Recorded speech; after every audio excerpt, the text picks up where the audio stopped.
ఇచ్చినదయ్యా నాయన, నేనేమి ఇవ్వగలను? నీకు ఏ స్థానం ఇవ్వగలను?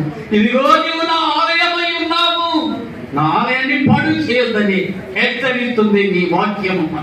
అవును ప్రభువా, ఈ ఆలయాన్ని జాగ్రత్త పరుచుకోమని నీవు పదే విధముగా ప్రభు ప్రతి ఒక్క దైవజను చేత మాకు హెచ్చరిస్తున్నావు తండ్రి.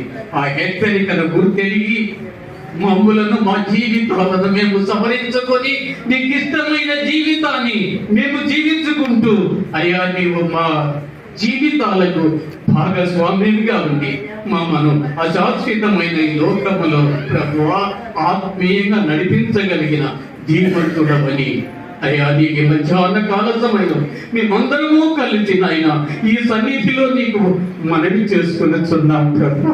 నీ కృప కొరకు, నీ దయ కొరకు, నీ సమాధానము కొరకు ఆయన ఆకాశ